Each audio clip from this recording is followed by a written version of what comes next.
इश्क मोहब्बत इन सब को सुनने में बहुत मजा आता है। प्यार इश्क मोहब्बत इन सब को सुनने में बहुत मजा आता है। पर जब अपनी मोहब्बत ही बेवफा निकलती है तो बड़ा दर्द होता है और दिल करता है कि अब हम पढ़ लें।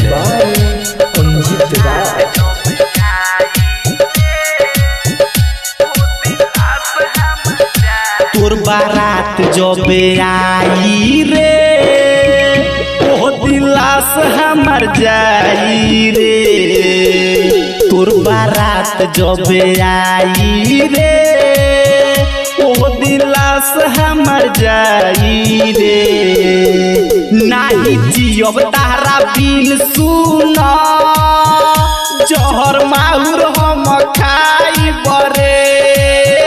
नाही जियब तारा बिन सुना जहर माहुर हम खाई बरे।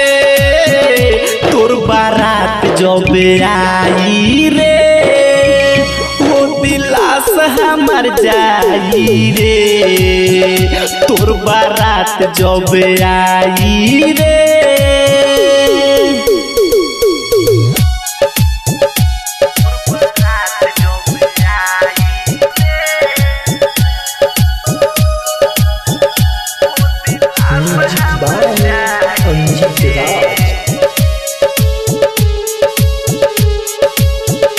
दिलवा तोड़ जइबू हो मुहावा मोड़ जइबू हो।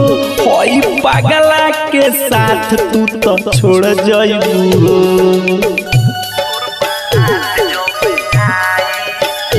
दिलवा तोड़ जइबू हो मुहावा मोड़ जइबू हो।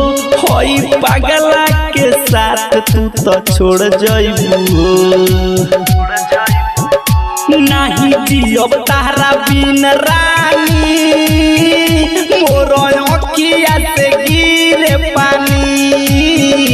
नाही जियब तारा बिन रानी मोर अखिया से गिरे पानी। जब बारात तोरे आई रे ओ दिलास हमर जाई रे। जब बारात तोरे आई रे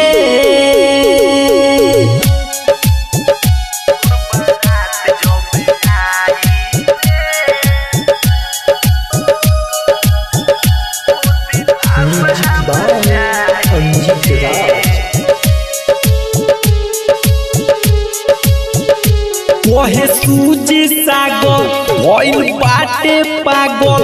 तोहर फेरा में रात भर रहे जागल। वहे सूजी सागल भइल बाटे पागल। तोहर फेरा में रात भर रहे जागल। कहे पिटू बिहारी सुना दिल करे माई माई रे। कहे अमित विपिन सुना दिल करे माई माई रे। तोर बारात जब आई रे ओ दिलास हमर जाई रे। तोर बारात जब आई रे।